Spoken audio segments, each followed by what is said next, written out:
If you were to look through the rarest achievements in Resident Evil 3, you would be greeted by the big three.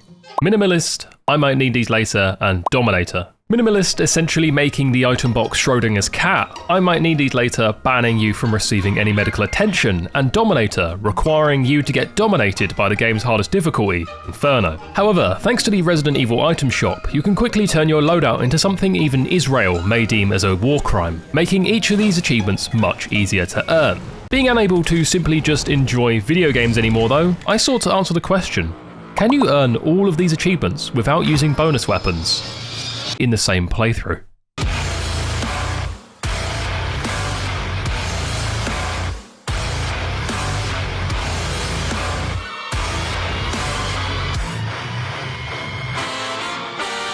The Trifecta Challenge, a term coined by our local masochist Cat Zero, was the video game equivalent of competing on the Great British Bake Off, without any hands.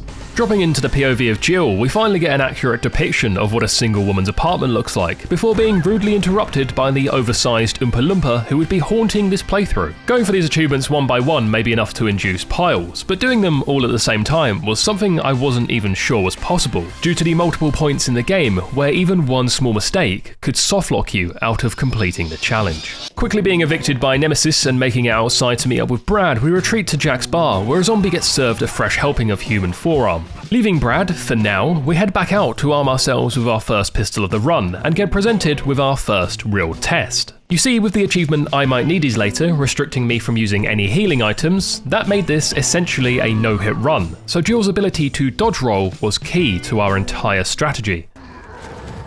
Bum cheeks now relaxed, I could make my way to the parking garage roof, where a mysterious voice in the sky told us to meet up with them. Penned in for another meeting with Nemesis, he wanted to discuss share rates, as in, the shares of how he was going to divide up Jill's limbs. Jill, however, had other ideas as she fights back misogyny, proving women can indeed drive, as long as the destination is not the road. Nemesis, still very much alive and kicking after that crash, slowly starts hunting us down before Carlos turns up to call him a fuckface. That really upsets him, so he just leaves us alone. Moving to the subway, which smells like a homeless man who got left out in the sun too long, Carlos guides us down to the last working platform at the train station, where we meet some of his umbrella buddies. One of his buddies, Mikhail, who is familiar with Jill and her certain set of skills, tasks us with getting the subway station up and running so we can evacuate the casualties out of the city, which brought us to the real start of the challenge. Exiting the subway station, we can finally juice up our inventory a little with a green herb that I immediately discard because I forgot there's literally no point in carrying them. With the Desert Eagle picked up, this early gift from Capcom was literally the only upside to playing the game on Inferno. One of the many downsides was the lack of typewriters to save the game, so this was not only my first save, but was also my only one for a little while. I headed out not knowing what to expect, but getting my neck chewed this early by the local crackhead made me feel like I was back on Grindr. But in reality, the only thing that was grinding was the cogs in my brain failing to start up, as I literally get 10 steps further than last time before being tag teamed in the same alley. Third time around, I decided to use the flash grenade provided to slip through the crowd before employing the double dodge technique to clear the one waiting for me by the gate. With a charity donation escaped, my path was blocked by a fire, so it was off to the train office to grab a hose. Your guess is as good as mine as to why the fire hydrant hose was at the train office. With this high-vis wearing wanker easily dodged, I continued on to the donut shop but actually took the apartment route as I wanted to collect the laser attachment for the pistol. Executing another perfect dodge to avoid my overly handsy neighbour, I reached my first parasite zombie, but you can actually simply dodge these by As we will learn at a later point, these tentacles are my worst nightmare, but for now there were more pressing issues, like the pressing of this zombie's teeth directly into my neck. Now back to the staircase, I decide it's worth using one of my precious few magnum bullets on this parasite zombie, knocking it on its arse and giving me enough time to slip by without getting fondled. Walking on the pathway, I immediately get hit by the tentacle of the same zombie rising back up to slap me.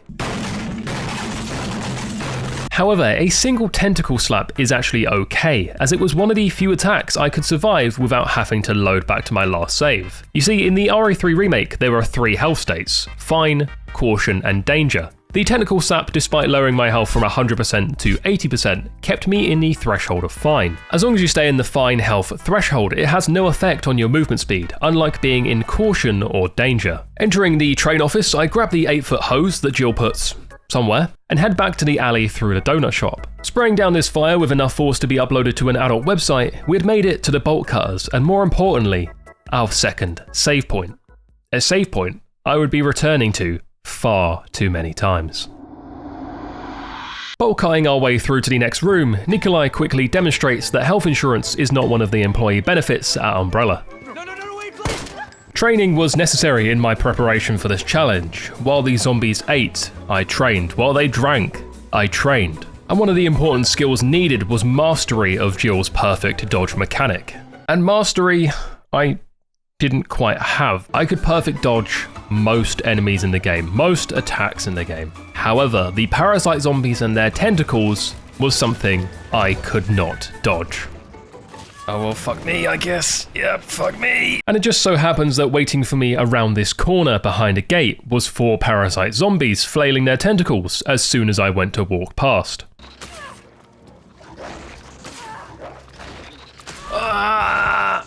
Honestly, if it was a choice between this and eating Prince Philip's arse to save my life, I think I'd choose the latter every single time. By some divine miracle though, on my second attempt, I had managed to fluke a perfect dodge and panic spam my way through the rest. Yep. It was never going to be that easy, was it? Waiting for Jill at the fence like they were expecting an autograph, these tentacle slingers were slinging my patience for this run into the nearest bin. The dogs were absolutely no problem. I could dodge them. Most of the time. But there was a severe lack of any brain activity once I reached the fence. 24 attempts later though, the odds were finally in my favour as I rolled a nat 20 on my dexterity check and managed to pull off not 1, but 2 perfect dodges. Free from the fence at last, the dogs were hot on my tail, sniffing my rectum and nearly got a nibble, but I managed to also avoid them to finally catch a break. Oh, Jesus fucking Christ. I was not out of the woods yet. In front of me laid a room with 3 threats. 3 mouths waiting to feed. I needed absolute perfection. Acting quick, I can remove 2 of the threats with 1 perfectly timed dodge, leaving just the high-vis wanker on the stairs between me, my next save point, and never having to return to that fence ever again. Gonna come at me down the stairs. There we go. And then there's a save room in here, isn't there? Please. Please. Finally, I made that save at 3:13. What's the time now? 3:38. A save made, and thankfully no more tentacles unconsensually entering my— oh, for fuck's sake. Entering the biggest grow room in Raccoon City, these little wall crawlers didn't care much for the word no. Nor did they care much for my no healing run, as they infected me with a parasite Eve that would slowly drain away at my health. This would force me to use a green herb. The one and only green herb I was allowed to use for the entire playthrough. Using this green herb, I am not voiding the achievement, as it is awarded for beating the game using 1 or less healing items. This was R1. Out of all the early game stages, this was the one that had me shivering my timbers the most, as these wall-crawling, ganja-growing, orifice-escaping fucks were of extreme annoyance in my practice run. But through what can only be described as a stroke of luck so good it could have seen me on the PGA Tour, I managed to make it in, turn on all 4 generators, and make it out on my very first try. With some napalm released into that place, I started to feel a sense of hope. If I could do that, what could actually defeat me? Oh yeah, no, he could definitely defeat me. Mr. Large and in charge turning up out of the blue was indeed causing a few problems in terms of our progression on this run. But I had a little trick up my sleeve. You see, if you hit the ADS button right here as Nemesis bursts out the wall, you can stop Jill from being stun locked for a few seconds and get a head start in the pursuit down the alley. This head start, however, only really works if you aren't shit at the game. So you know, it didn't really do too much for me. A buffet of fisting later, I eventually made it to the door, where I used another magnum bullet to slay the neighbourhood watch and get back to make another save.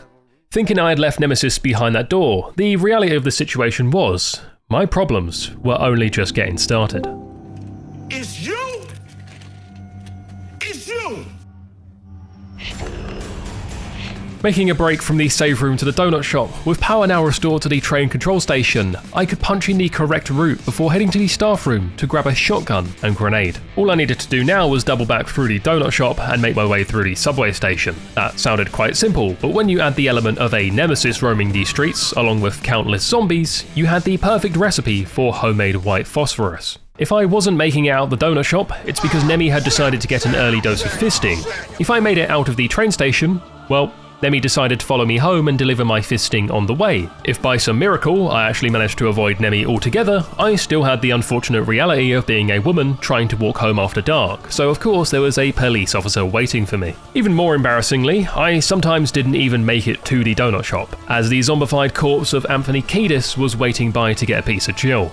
On top of all that, in an event that can only be described as Capcom wanting to rain on my parade with liquid diarrhea, this parasite-infected tentacle fuck, who for every single run before was always here, had suddenly discovered he had free will, so decided to move into the hallway, therefore blocking my path and making me have to dodge a tentacle, which, as we all know, isn't my forte.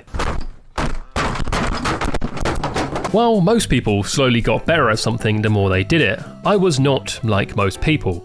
Much like those spidey senses I thought I had as a child that just turned out to be autism, my neurodivergent gamer brain also came built in with the Benjamin Button experience. Instead of slowly getting better at something the more I repeated it, I actually gradually became worse. So with every fist, every bite, every enemy spawning somewhere it shouldn't be, not only was my patience running thin, but so was the information going from my brain to my fingers. What should have taken no more than 5 attempts ended up being 23 painful, reputation-shattering resets before I finally had the odds work in my favour. No fisting, no biting, no surprises.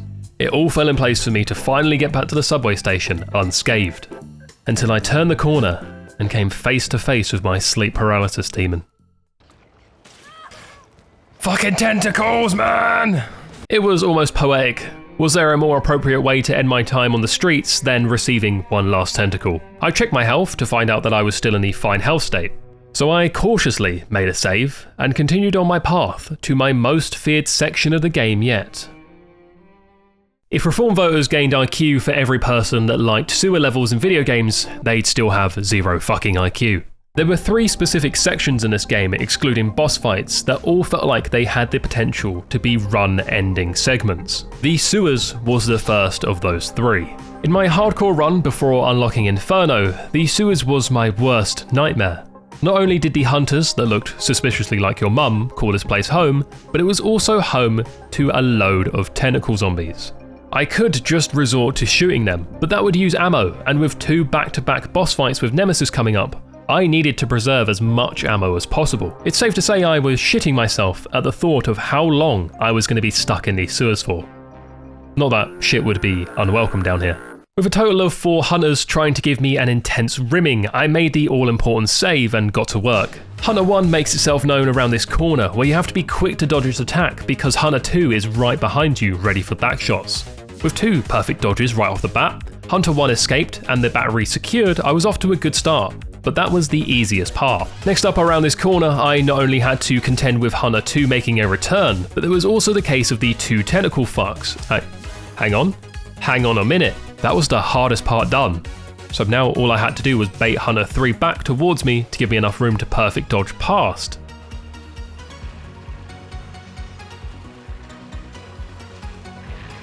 Let's go. Go, Jill, go. Go, Jill, go. Go, Jill, go. Hitting the ladder and the spiral staircase, there was just 1 hunter left, and it was the easiest one of the bunch. Blessed by some kind of divine source, I had been gifted the God Run on a plate on one of my most feared sections of the game. Inserting my battery in to open the door, I take the long way, let Hunter 4 spawn in before quickly leaving to collect the battery again. And with Hunter 4 lurking, all I had to do was bait out his attack to me, and then I could swiftly make my exit. Alright, now I've got to bait it in to come into the door. Whoa, fuck's sake, man!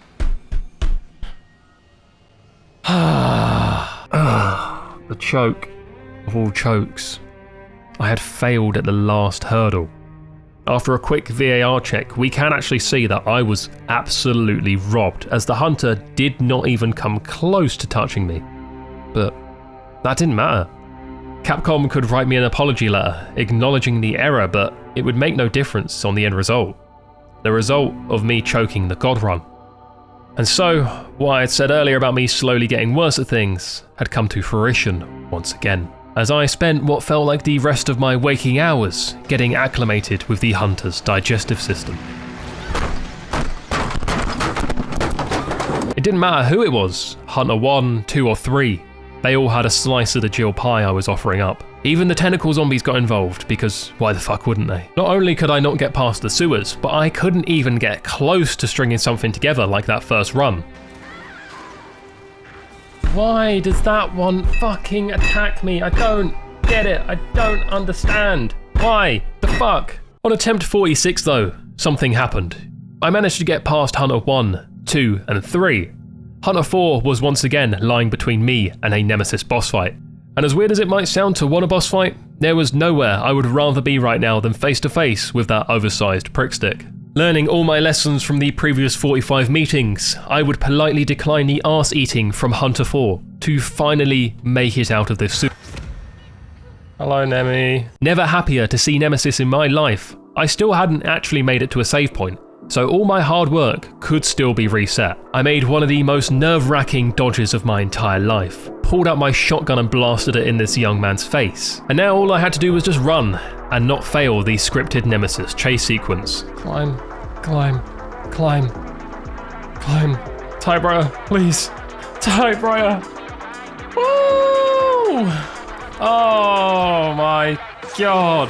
I felt like the weight of the world was just lifted off my shoulders as one of my top 3 most feared segments was finally over.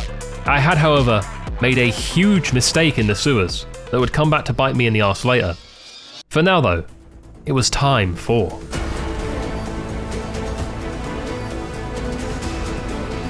Deciding being built like a Samsung fridge freezer wasn't enough for him, Nemi had thrown it back to World War II with a new flamethrower upgrade.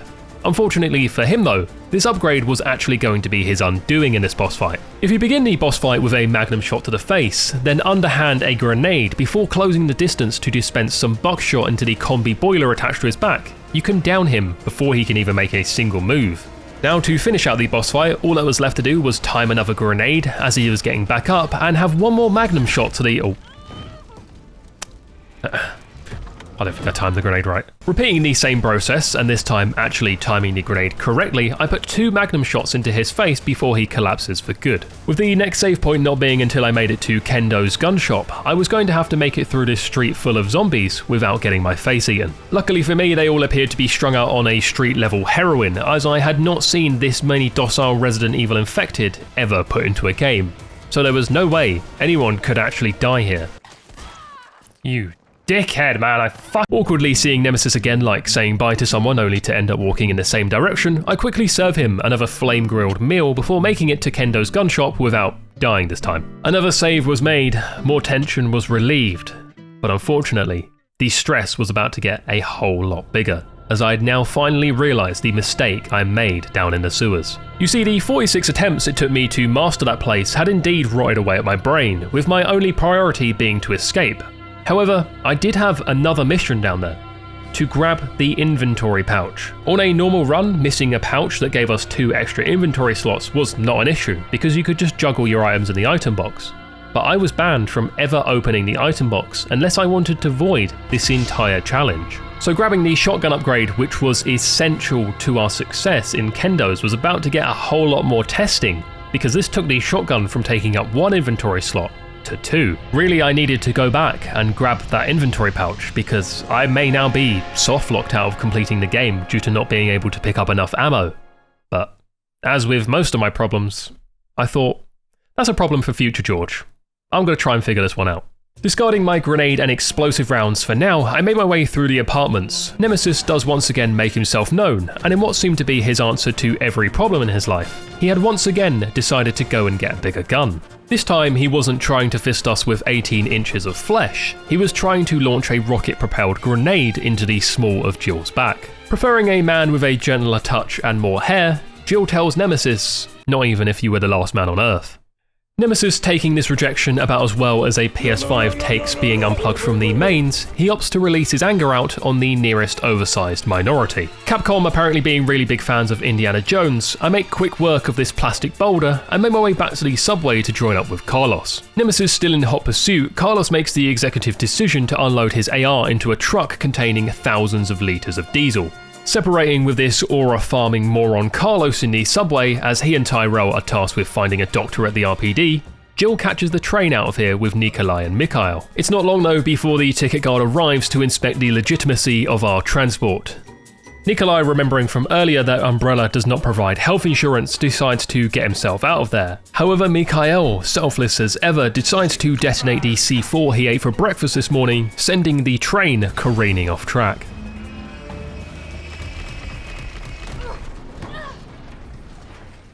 As Ted Mosby says, nothing good happens after 2 AM, and strapping in for our first Carlos section of the game, this could not have been more accurate. The RPD, also known as the really fucking dogshit section of the game, was about to have my testicles in a vice grip.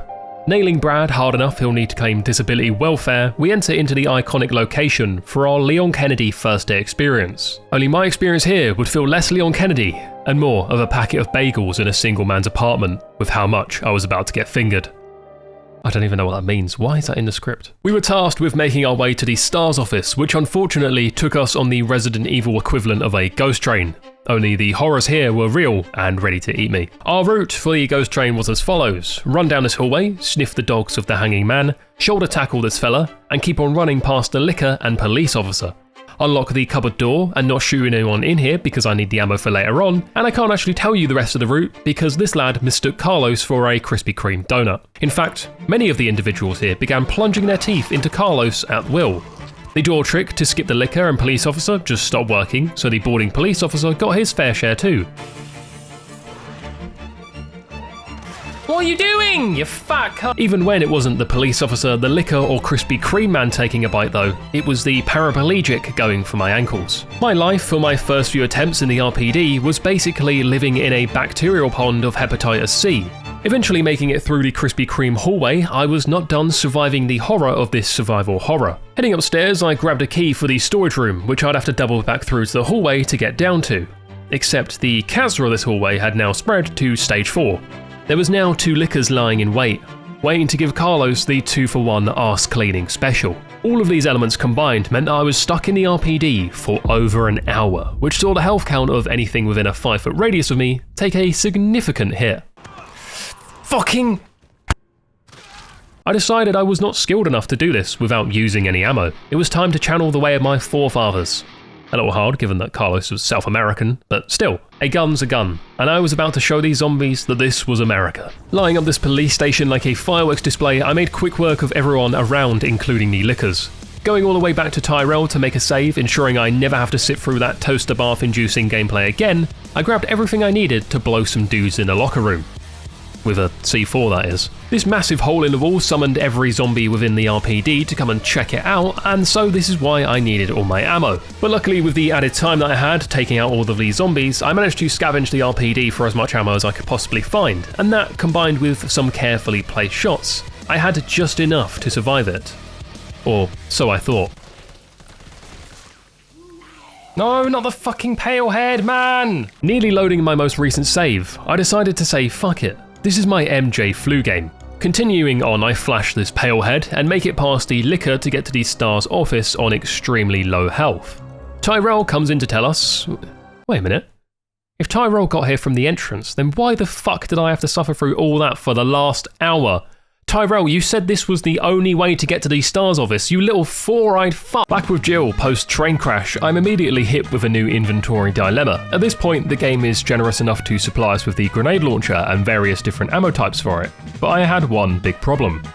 Where the fuck was I going to put all this? After some deliberation on who should be the victims of my inventory order 66, I decided to remove the key, high-grade gunpowder, and all of my pistol ammo. So now with enough room to carry the grenade launcher, flame rounds, and mine rounds, all I needed to do was make it out of the sewer and to the other side of this bridge.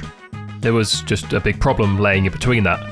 The big bad troll that was waiting for me underneath said bridge. Nemesis now mutated into something you pull from the bottom of the River Thames. This boss fight, while far from the worst the game had to offer, was not as easy as round 1. Consisting of a consistent switch between fire rounds, shotgun blasting in the face, and mine rounds when Nemesis decided he wanted to be a greyhound, the routine of this boss fight was fairly simple. In between dealing all that damage, all you had to do was dodge all of his attacks, which for me was proving anything less than simple. So many times I was sure I was pressing my dodge button, but nothing was happening.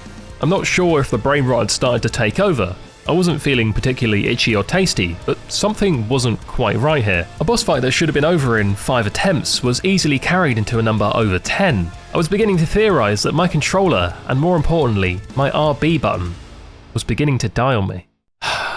It wasn't dying on me, I'm just shit at the game. In the meantime though, after much delay, I did end up taking down the big lad. But much like going on a date with Bill Cosby, Nemesis was only sleeping. Except he would be the one to finger me, as Jill gets prodded by one of his tentacles when attempting to escape him. With that simple poke, the virus was now spreading through Jill's bloodstream, which caused her to pass out right there and then. Carlos, arriving too late to the scene, finds Jill unconscious on the floor. He picks her up and makes his way to the nearest hospital, vowing to find the vaccine and bring Jill back to us. Except I forgot to save once we arrived at the hospital. So when my inevitable next death as Carlos happened, I loaded all the way back to the Nemesis boss fight with Jill. You know, when I make these challenge videos, I often think about how the challenges themselves aren't actually that hard. The hard part is just me fighting my own prefrontal cortex. Back in the hospital with Carlos, and this time not suffering an aneurysm, I saved the game. As it is in every zombie apocalypse piece of media, the most dangerous place you could possibly go was the hospital. Which is exactly why it was the second location in my top 3 most feared segments in the game. But this is where the vaccine was, so we had to do what we had to do, because if Jill wasn't awake to witness Carlos's aura farming, then what's the point in any of us being here? The route around the hospital was one filled with constant danger, and honestly, if it wasn't for the absence of a Costa coffee, could just be the depiction of an NHS hospital in London, with the absolute chaos that was in every wing. So after doing a loop of the top floor, we jumped down to grab a key from the gardens, just to loop back up to the top floor, access the staff room, grab a key card, avoid more infected, and meet with the hospital's security. Built like a MyApp with claws long enough to give you a prostate exam from another room, the hospital beta hunters would be our biggest threat here. Or at least, they would be if it wasn't for their one weakness. The avoidance of eye contact. You see, if you simply apply the rule of autism and avoid all eye contact, they will not engage with you. Continuing on through the north wing, there's another licker who will attempt the rim job of the century, so it's vital to be quick scanning that keycard to get out of here. Further up, we chin this pale head, avoid eye contact with more beta hunters, grab an audio recording to access the vaccine room, underarm flash grenade more infected, and grab the vaccine in a route that should only take you about 5 minutes. So, why did it take me 3 hours? Well, you see, that perfect run I just went through was the kind of run that you get with private healthcare. But as we learned, this is an NHS hospital, so the wait times were going to be extortionate. If I wasn't being killed by the very first licker you come across, I was being sliced open by the beta hunters. If they weren't attacking me, I was getting munched on by hungry zombies in the staff room, as in an attempt to cut payroll, staff members have given up their free lunch meals. And if it wasn't any of that, then it was the hospital beta hunters who were busy becoming alpha male hunters. Because the eye contact trick, while it did work, only worked for a certain period of time and within a certain range of the beta hunters. As soon as you got out of that range or stopped looking in their general direction, they would just go straight back to swinging wildly. So I was essentially being swept up by a hurricane of Resident Evil bullshit and was being slapped by every piece of debris on my way to the eye of the storm. After the first hour, I was also moments away from creating my own hurricane, with the reverberation of my arse cheeks getting clapped throughout the corridors of the hospital. 19 attempts and still I was finding myself trapped with no answer for the mathematical equation that was standing right in front of me. If 9 plus 5 equals 14, then how long was it going to take George to complete the hospital section? Well, the answer was about 41 more attempts. Being so sick of seeing these white corridors, I decided that even after taking a beta hunter claw straight to the abdomen when collecting the audio recording, I'll just say fuck it and commit to this run, or else I'm gonna commit. This turned out to be destiny, as it was finally the time I managed to make it back to Jill with the vaccine. But my Carlos story was not quite done yet. After administering the vaccine, I can thankfully make another save. However, the zombies outside the hospital begin to apply a highline press, pinning us down into just one room. Reminiscent of loading into Nakda Untoten for the very first time, my boxers had gained an unexpected visitor, as we prepared to guard Jill from the oncoming horde. With the shed load of ammo that Capcom were nice enough to provide us, this level should have been easy, but if I've learned anything about this run, it's that nothing is fucking easy. The level of precision that was required here to take out every zombie before they could get close to chomping on my neck was of the highest level.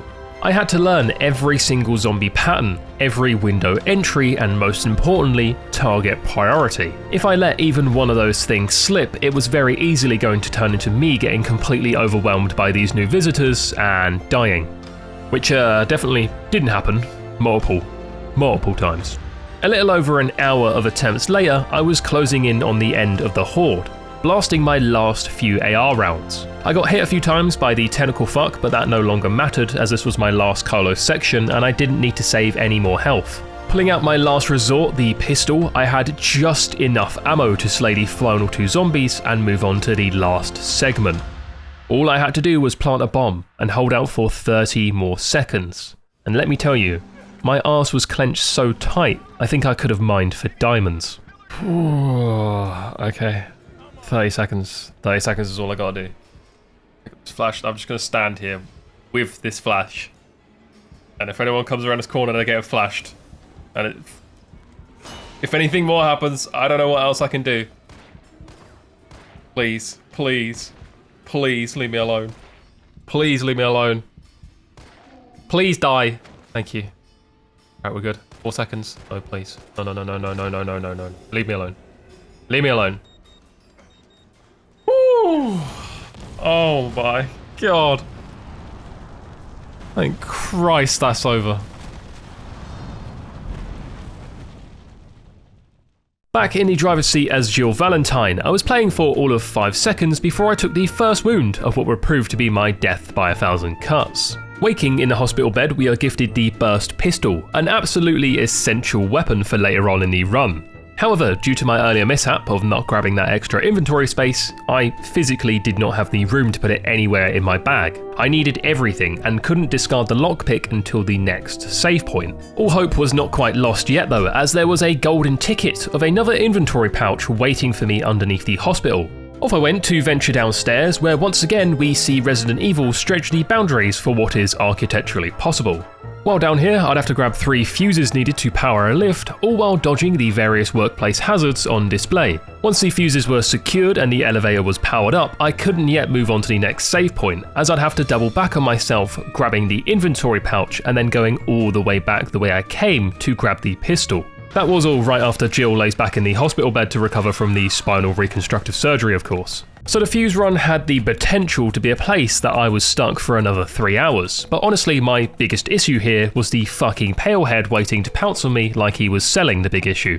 Every time I finished a fuse run, he was waiting to cuck me with the burst pistol just out of reach. But through a game of patience and aggressively touching my desk, I did manage to make it to the burst pistol and back without anything getting in the way. A section that really could have been the 10th spanner in a works that was becoming more spanner at this point was out of the way, all while maintaining a fairly low blood pressure. Standing between me and the next save point though, was the 999 cuts needed for my slow and painful death.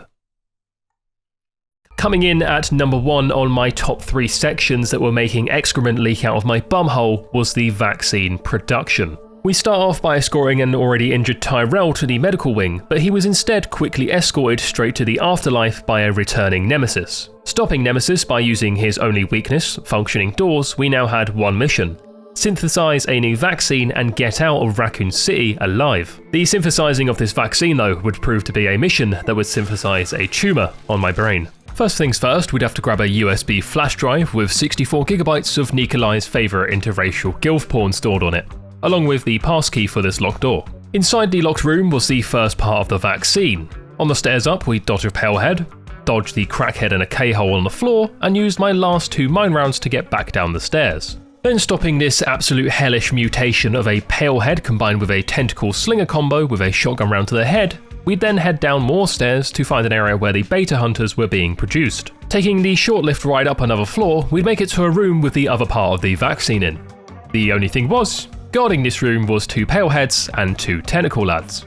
So God help me, I needed to find a way inside that room with my inventory that was beginning to look a lot like my YouTube earnings after not uploading for 2 months. That was ultimately the catalyst here.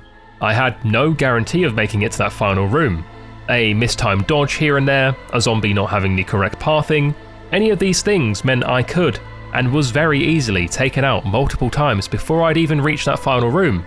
But when I did reach it, I simply did not have the facilities to fight my way through what laid inside, not picking up that inventory pouch so I couldn't carry more ammo, using maybe one too many mine rounds in the fuse run section, discarding the wrong item here and there, using too much ammo on a boss fight because I had missed a couple of shots. If I had just made smarter decisions, then I would be in a much better place right now, but the fragile foundations I had built this entire run on were beginning to crack.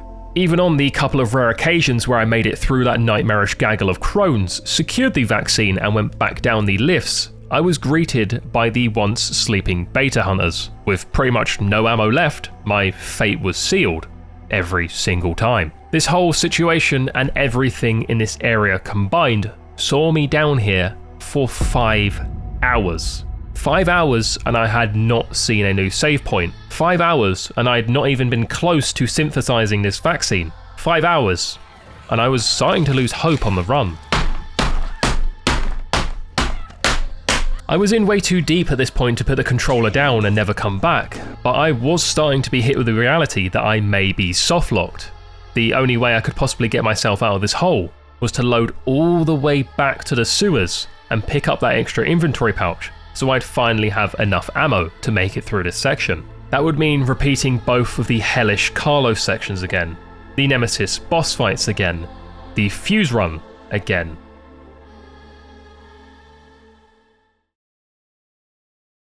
However, I wasn't ready to give up on this run yet either, not until I had tried every possible solution I could think of. So I went back to square one and started rerouting my entire run around this place. I realised that if I stopped going for the first part of the vaccine first, I could run straight to the second part without using any of my mine rounds. If I also grabbed both of the high-grade gunpowders in this area before going there, I could create 2 more magnum rounds. 2 more magnum rounds meant that I had a magnum round each for the tentacle fucks that were laying in my way. All I had to do after eliminating them was dodge the 2 paleheads. Not as easy as it sounds, but a whole lot easier than dodging them with tentacle zombies alive. If I also sacrificed my flame rounds, I could pick up these acid rounds which the beta hunters were vulnerable to. This would also leave me with enough space to grab 2 explosive gunpowders to create explosive rounds.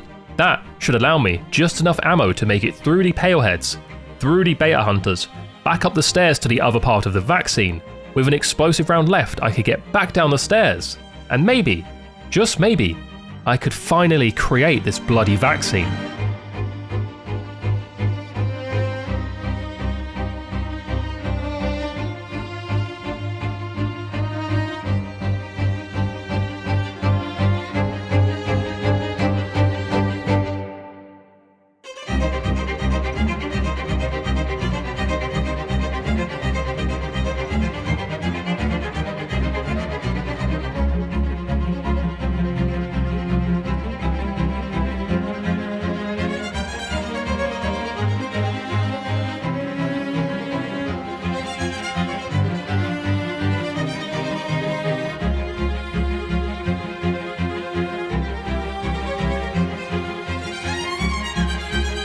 Get off of me!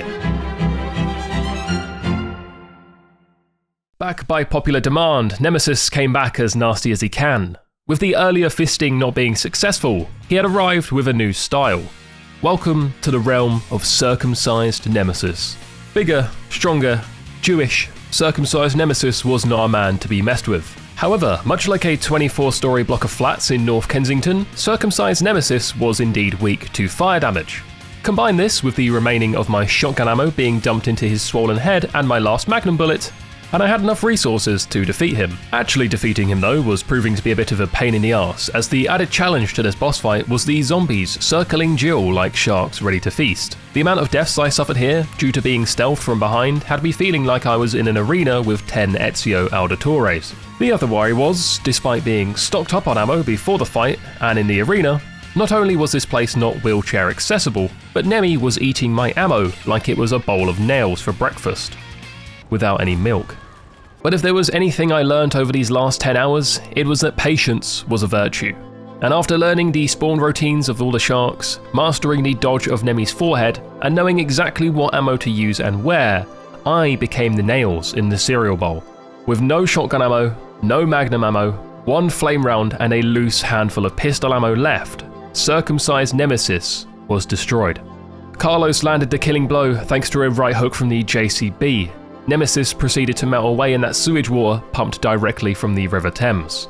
I had barely gotten away with my life, as just as I was about to kill circumcised Nemesis, he hit me with an attack that put me in the caution health state. But where I was going, having full health wouldn't make a difference anyway. Somehow, even deeper under the hospital, Resident Evil once again pushes the boundaries for architecturally improbable to straight up fucking impossible. Nikolai is down here trying to escape with the last remaining vaccine, hoping that it would end in an abundance of wealth that he can use to fuel his interracial gilf addiction. Before we can finish our conversation though, we are interrupted by the final stage of Nemesis. Rolling in here like a poo that just got flushed away, we encounter Nemesis in his final form, Piles. Tasking Carlos to go find Nikolai, we stood here face to face with our greatest nemesis. Looking fresh out of my 600-pound life, Nemesis was unable to move his legs, but his arms were all that he needed to make our life down here a living nightmare. To even the odds, we had a railgun, but unfortunately, like myself, this railgun was a one-pump warrior. Meaning that after we nailed him with his first shot, which the game was nice enough to grant us for free, the railgun needed to be recharged by pushing 3 power generators back into their slots. As we were attempting to get these power generators back into their slots though, Nemesis once again got very busy fisting us. Only this time, his fists were the size of a Range Rover. How easy this fight was entirely depended on how much of a used nappy Nemesis wanted to be. Stage 1 could see our run ended in a multitude of ways. If I chose to reload at the wrong time, got caught by Nemesis's horrendous morning breath, or got caught by the acidic backwash, it was game over. It was fair to say crack cocaine would be needed to endure everything the next few hours was going to throw at me, but unfortunately inflation has hit cocaine prices too. So I just popped on an audiobook while I watched myself get railed for the foreseeable future. Riding some young dick is truly what regulates my blood pressure and keeps my cholesterol down. With absolutely no room for error in this fight, I needed my perfect run. And 3 hours and 47 minutes later, I had exactly what I had been hoping for. Dodging this rolling thunder attack allows us to pop 4 balls before dodging a slam, popping another one, dodging the 2 follow-up slams, popping another, and finally dodging the swipe attack to then pop the final weak point while right next to this power generator. Popping the final weak point while right next to this first generator on the right hand side was absolutely essential, as if you got straight to pushing it in, you could finish the first one, get to the second generator and finish that by the time that he had gotten up. So with 2 generators completed, it was now time for my least favourite part, Stage 2, which consisted of removing all of his weak points while doing the cha-cha slide to the left and securing the last generator. But over my 3 hours and 47 minutes, I'd learned that if you stay close to Nemesis as he's recovering from the hangover of Stage 1, you can pop 3 more weak points, before baiting him into doing a swipe attack which you can dodge through to pop 2 more weak points. Maybe 3 if you're not sweating profusely like I was. Moving to the left, you can take out 2 more, which means that there was just 1 weak point left. 1 more shot and I can all but secure the hardest challenge run of my life. With the last weak point popped, we can power up the railgun once again, make our way over, and hope that Nemesis finally takes the fucking hint. Come on, Joe!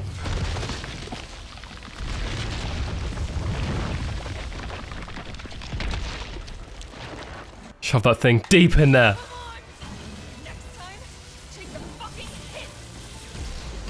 Take the fucking hint, Nemesis.